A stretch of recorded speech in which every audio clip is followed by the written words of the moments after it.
just going to say something quickly.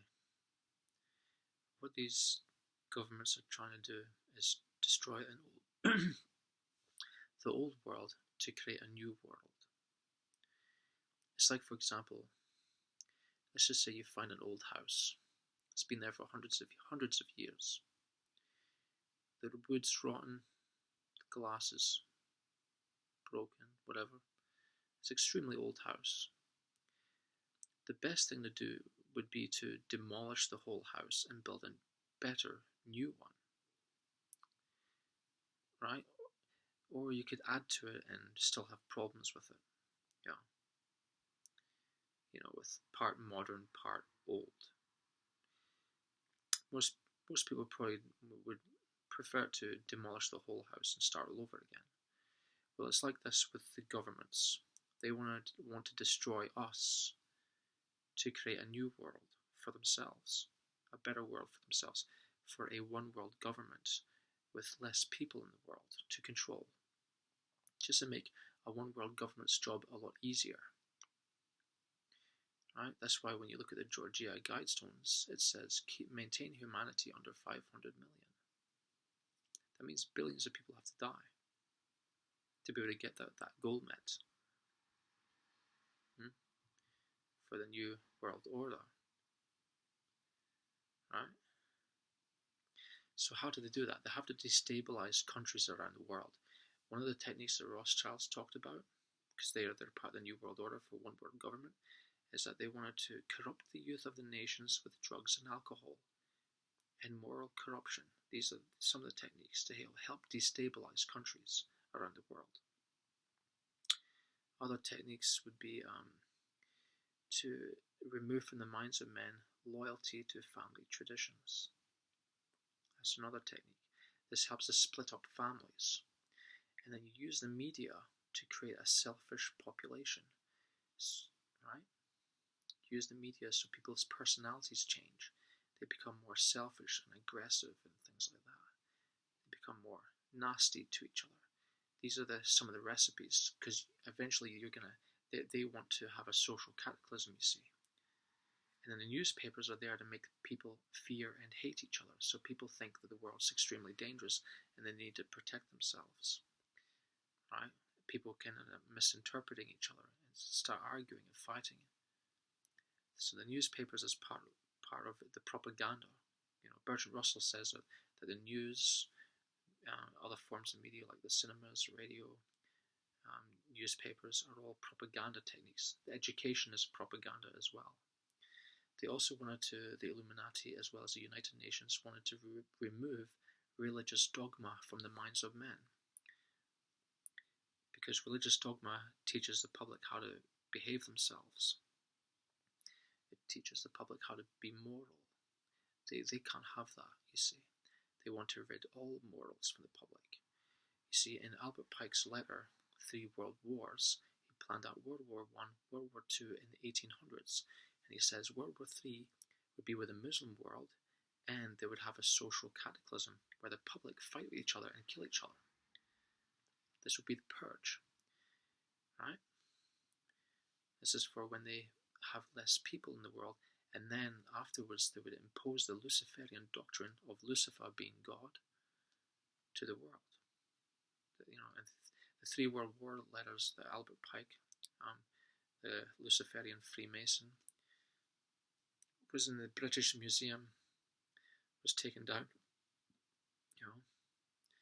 And then of course you have Zbigniew Brzezinski.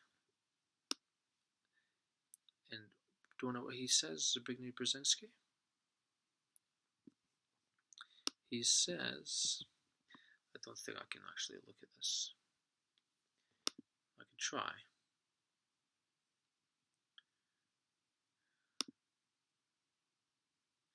I don't think I'm able to, because there's something wrong with the computer.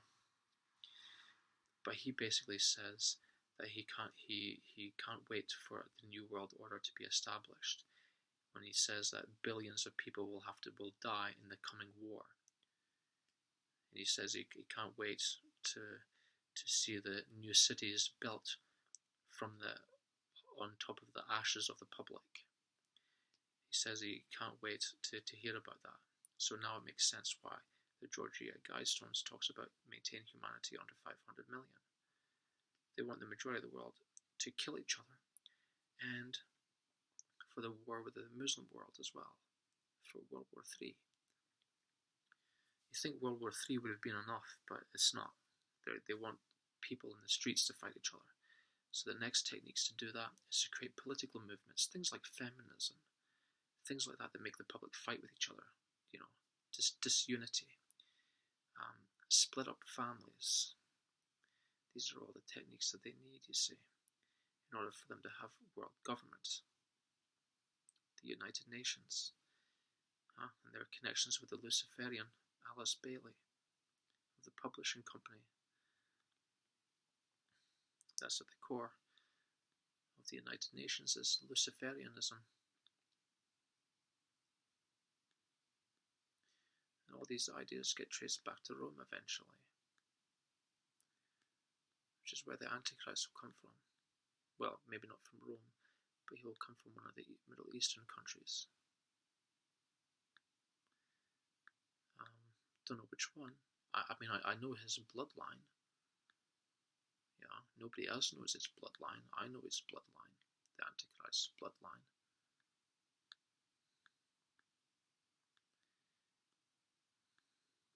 So anyway, that's what to expect. So you might want to think about the streets will be too dangerous in the future. Okay. Yuri Bezmenov talks about that the techniques to destabilize countries is to remove religion, so people become immoral. Yeah. A sexualized culture as well helps make the public immoral. So people,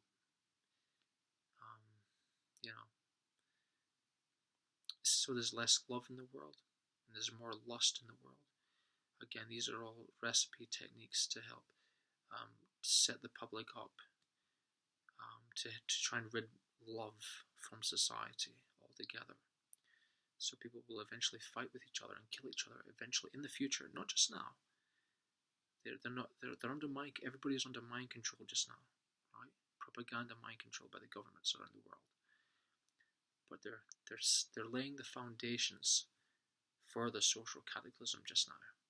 But they need the schools, they need the media, they need all forms of techniques of mind control on the public as a type of foundation that they need to use to mess up society, and then set them up for the final social cataclysm, where it will be economic crisis problems that they're going to create, and political smashes,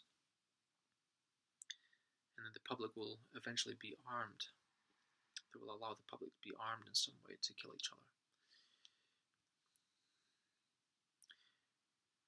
Or another technique could be famines. They might deliberately create famines somehow. I don't know how, but they might.